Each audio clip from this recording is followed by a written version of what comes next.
नमस्कार, जय जोहार। छत्तीसगढ़ न्यूज में आपका बहुत बहुत स्वागत है। चलिए देखते हैं आज की 25 फटाफट काम की और महत्वपूर्ण बड़ी खबरों को। पर इससे पहले आप वीडियो को कहां से देख रही हैं, कमेंट में बताना बिल्कुल ना भूलें। नहीं मिलेगा राशन कार्ड, हो जाएगा निरस्त, जल्द करवा ली केवाईसी। जिले के 61,857 परिवारों ने अब तक राशन कार्ड का नवीनीकरण नहीं कराया है। वहीं 3,39,324 हितग्राहियों ने अब तक अपना केवाईसी नहीं कराया। राज्य शासन ने इन्हें अब 31 अक्टूबर तक मोहलत जारी किया है। खाद्य विभाग के अधिकारियों के मुताबिक तय मियाद तक राशन कार्ड का नवीनीकरण और केवाईसी नहीं कराने की सूरत में अपात्रता अथवा राशन कार्ड को निरस्त किए जाने जैसी स्थिति बन सकती है।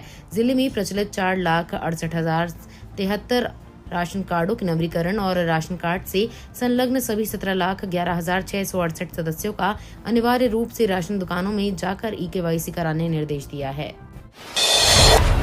छत्तीसगढ़ में इस साल होगी 160 लाख मीट्रिक टन धान की सरकारी खरीदी।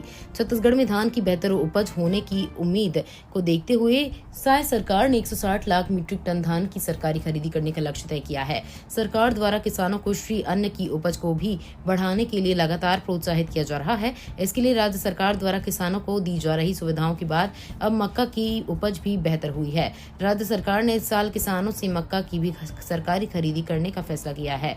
इस बीच छत्तीसगढ़ की एग्रीकल्चर प्रोड्यूस की खरीद प्रक्रिया से प्रभावित होकर पड़ोसी राज्य ओडिशा ने भी छत्तीसगढ़ की तर्ज पर धान की सरकारी खरीदी करने का फैसला किया है। छत्तीसगढ़ में भी हरियाणा की जीत का जश्न, सीएम विष्णुदेव साय ने कहा, चप्पा चप्पा भाजपा। चुनावी परिणाम आने के बाद रायपुर में भाजपा कार्यकर्ताओं ने जमकर खुशियां मनाई। इधर सीएम विष्णुदेव साय ने भी हरियाणा विधानसभा चुनाव में भाजपा की जीत पर खुशी जताई है। सीएम विष्णुदेव साय ने ट्वीट किया कि हरियाणा में तीसरी बार भाजपा की विजय का कमल खिला है। हरियाणा विधानसभा चुनाव में तीसरी बार भारतीय जनता पार्टी के ऐतिहासिक जीत प्रधानमंत्री नरेंद्र मोदी जी एवं राष्ट्रीय अध्यक्ष जेपी नड्डा के कुशल मार्गदर्शन, मुख्यमंत्री नायब सिंह सैनी के ओजस्वी नेतृत्व में कार्यकर्ताओं के अथक परिश्रम और जनता की भाजपा पर अटूट विश्वास की जीत है। नवरात्रि पर दर्शनार्थियों को मिलेगी राहत, डोंगरगढ़ रायपुर के पैसेंजर स्पेशल ट्रेन की तिथि बढ़ी। नवरात्र में डोंगरगढ़ स्थित मां बमलेश्वरी का दर्शन करने की बड़ी संख्या में श्रद्धालु पहुंच रहे हैं। श्रद्धालु पदयात्रा, सड़क मार्ग और ट्रेन रूट से रोजाना हजारों की संख्या में आकर देवी दर्शन कर रहे हैं। ट्रेनों में बढ़ती भीड़ को देखते हुए रेल प्रशासन ने डोंगरगढ़ एवं रायपुर के बीच चलने वाले पैसेंजर मेमू की तिथि बढ़ा दी है। प्रत्येक वर्ष की भांति इस वर्ष भी मां बमलेश्वरी मंदिर डोंगरगढ़ में नवरात्रि पर्व मेले में जाने वाले दर्शनार्थियों की सुविधा को ध्यान में रखते हुए रेलवे प्रशासन द्वारा गाड़ियों का अस्थायी ठहराव एवं कुछ गाड़ियों का विस्तार की सुविधा प्रदान की जा रही है। 150 स्टेशनों पर मिलेगी नवरात्रि स्पेशल व्रत की थाली। नवरात्रि के दौरान IRCTC अपने यात्रियों की सुख सुविधा पर विशेष ध्यान देता है। त्योहारों के दौरान ट्रेन में यात्रियों की संख्या बढ़ जाती है। ऐसे में व्रत रखने वाले श्रद्धालुओं को किसी तरह की परेशानी न हो, इसके लिए रेलवे ने खास इंतजाम किए हैं। व्रत की थाली ट्रेन में ही परोसी जाएगी। इस संबंध में IRCTC ने एक नोटिफिकेशन भी जारी किया है। नवरात्रि के शुभ अवसर पर भारतीय रेलवे ने यात्रियों की सुविधा और धार्मिक मान्यताओं को ध्यान में रखते हुए 150 से अधिक रेलवे स्टेशनों पर नवरात्रि स्पेशल थाली की व्यवस्था की है। छत्तीसगढ़ धमतरी में बूटीगढ़ की स्थापना, आयुर्वेदिक रसशाला बन रही आकर्षण का केंद्र। आयुर्वेदिक चिकित्सा और प्राकृतिक चिकित्सा को बढ़ावा देने के लिए एक विशेष प्रयास किया गया है। ये प्रदेश में अपनी तरह का पहला नवाचार है। मुख्यमंत्री विष्णुदेव साय ने आयुष विभाग और धमतरी जिला प्रशासन के इस नवाचार की सराहना की है और ज्यादा से ज्यादा वन संपदा को सहेजने और लोगों को आयुर्वेद के बारे में जागरूक करने के लिए कहा है। इस पहल के अंतर्गत जिला प्रशासन ने आयुर्वेद को स्थानीय लोगों के जीवन में सम्मिलित करने के लिए विशेष रूप से जिले के वनांचल ग्राम सिंहपुर में आयुष रसशाला की स्थापना की गई है। त्योहारों से पहले मोदी सरकार का बड़ा फैसला, इन स्कीम में 2028 तक मिलेगा मुफ्त अनाज। कैबिनेट ने प्रधानमंत्री गरीब कल्याण योजना और अन्य कल्याणकारी योजनाओं के तहत जुलाई 2024 से दिसंबर 2028 तक मुफ्त फोर्टिफाइड चावल की आपूर्ति जारी करने की मंजूरी दे दी है। केंद्रीय कैबिनेट की बैठक के बाद केंद्रीय मंत्री अश्विनी वैष्णव ने कहा, कैबिनेट ने प्रधानमंत्री गरीब कल्याण योजना और अन्य कल्याणकारी योजनाओं के तहत मुफ्त फोर्टिफाइड चावल की आपूर्ति जुलाई 2024 से दिसंबर 2028 तक जारी रखने की की मंजूरी दे दी है।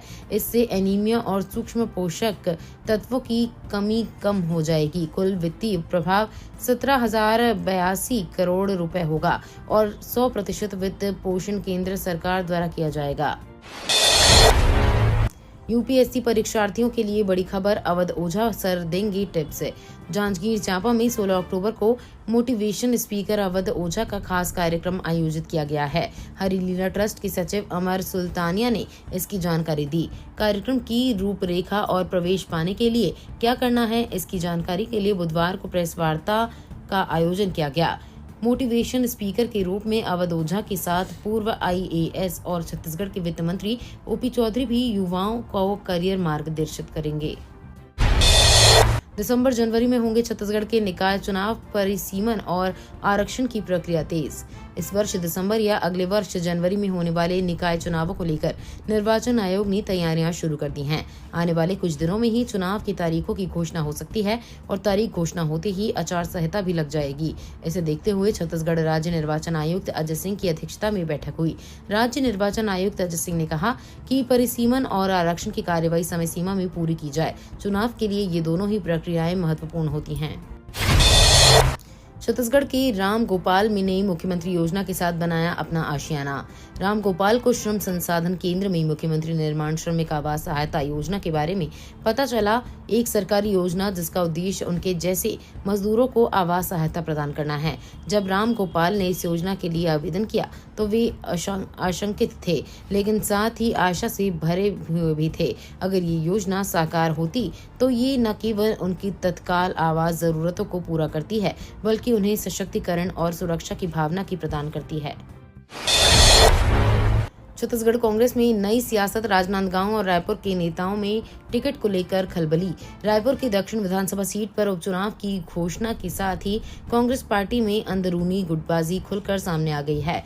राजनांदगांव और दुर्ग के नेताओं ने पीसीसी चीफ दीपक बैज को पत्र लिखकर टिकट मांगा है, जबकि पीसीसी के पूर्व महामंत्री कुतुबुद्दीन सोलंकी ने सचिन पायलट से मिलकर राजनांदगांव के नेता डॉक्टर आफ्ताब आलम के लिए टिकट मांगा है। डॉक्टर आफ्ताब आलम ने कहा है कि यदि रायपुर के नेता राजनांदगांव में आकर चुनाव लड़ सकते हैं तो राजनांदगांव के नेताओं को भी रायपुर से टिकट मिलना चाहिए। कोल कर्मियों के खाते में होंगी 295 करोड़ की धनवर्षा।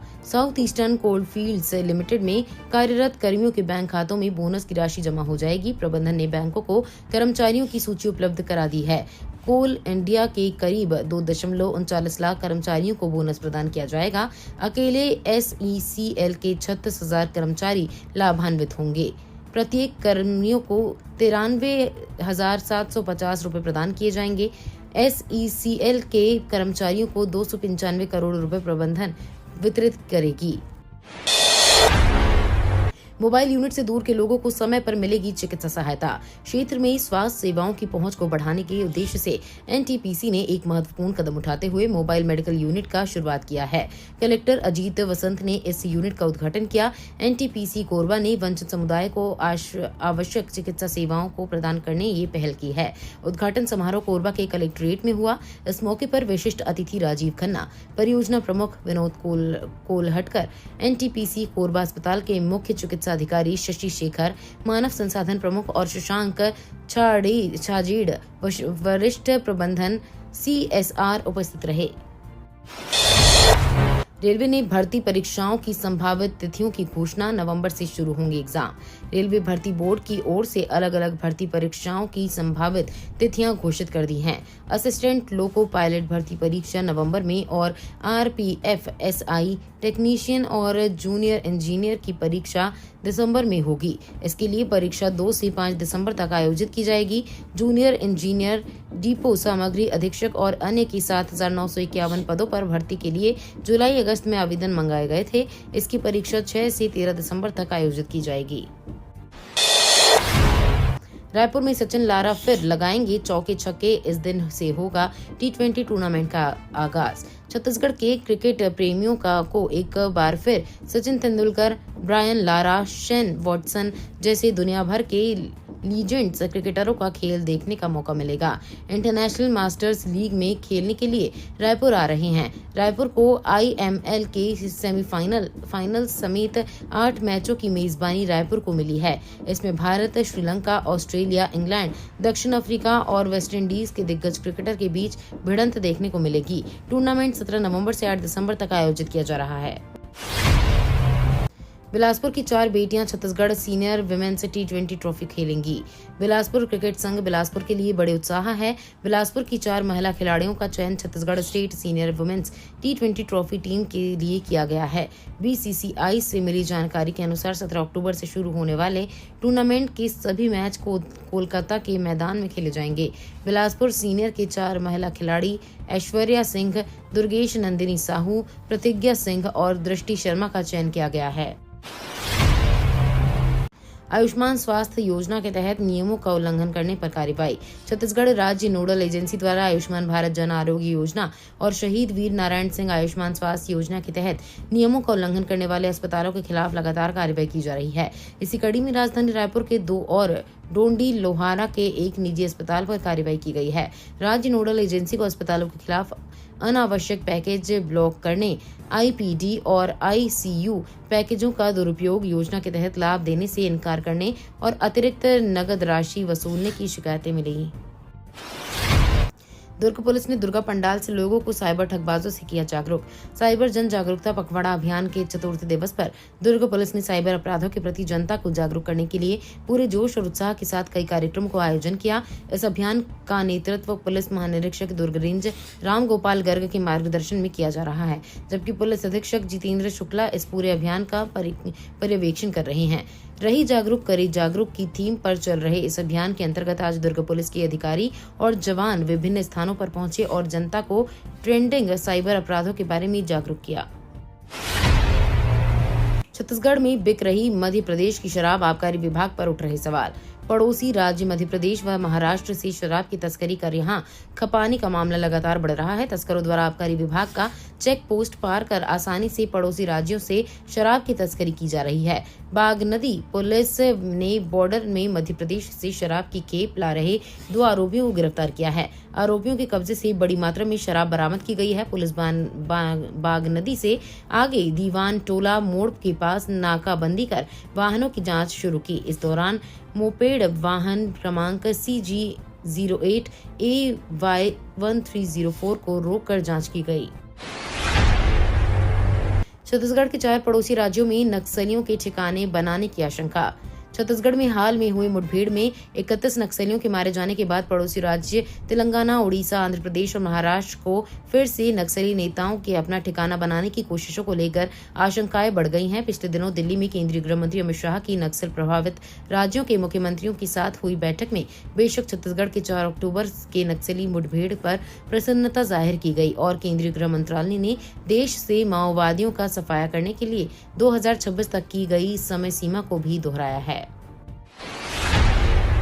बंगाल की खाड़ी से आ रही नमी से छत्तीसगढ़ में मौसम ने ली करवट। बंगाल की खाड़ी से आ रही नम हवाओं के कारण छत्तीसगढ़ में अभी बारिश का सिलसिला जारी होगा। 1-2 स्थानों पर गरज चमक के साथ वज्रपात होने की संभावना है। प्रदेश में मानसून की सक्रियता सामान्य रही। प्रदेश में 1-2 स्थानों पर हल्की से मध्यम बारिश दर्ज की गई। रायपुर में आधे घंटे हुई झमाझम बारिश के बाद पारा 4 डिग्री तक गिर गया। रायपुर में आधे घंटे की बारिश में 10 मिलीमीटर और रामानुजगंज में 60 मिलीमीटर बारिश दर्ज की गई। बालको कर्मचारियों की बल्ले बल्ले बोनस में 15% बढ़ोतरी का हुआ ऐलान। छत्तीसगढ़ के कोरबा जिले के बालको कर्मचारियों के बोनस पर चर्चा के लिए प्रबंधन के BLC भवन में द्विपक्षीय वार्ता का आयोजन किया गया।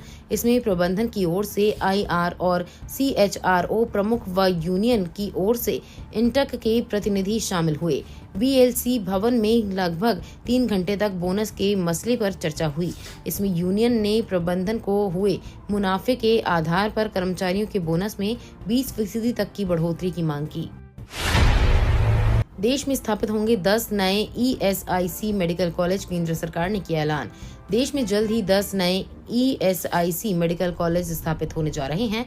इसकी संस्तुति जारी हो चुकी है एवं आधिकारिक घोषणा हाल ही में भारत सरकार द्वारा की गई है। सिर्फ यही नहीं, ESI कॉरपोरेशन के सदस्यों के लिए बेरोजगारी भत्ता योजना को जून 2026 तक बढ़ाने की संस्तुति भी जारी की गई है। भारत सरकार के श्रम एवं रोजगार मंत्री मंडाविया ने देश के स्थानों पर 10 नए ESIC मेडिकल कॉलेज स्थापित करने की घोषणा की है। ये निर्णय प्रधानमंत्री द्वारा अगले 5 वर्षों में 75,000 नई मेडिकल सीटें बनाने की घोषणा की शुरुआत हो चुकी है। केंद्र सरकार का बड़ा फैसला, टीबी मरीजों की पोषण राशि हुई दोगुनी, अब हर माह मिलेंगे 1,000 रुपए। केंद्र सरकार ने टीबी मरीजों को पोषण युक्त भोजन के लिए दी जाने वाली निक्षय पोषण योजना की राशि में वृद्धि कर दी है। वृद्धि के बाद टीबी मरीजों को निक्षय योजना के तहत 1,000 रुपए हर महीने मिलेंगे। पूर्व में इस मद में 500 रुपए ही मिलते थे। राष्ट्रीय स्वास्थ्य मिशन के अपर सचिव व मिशन निदेशक आराधना पटनायक ने इस संबंध में आदेश जारी कर दिया है। आदेश के मुताबिक वृद्धि का लाभ मरीजों को नवंबर महीने से मिलेगा।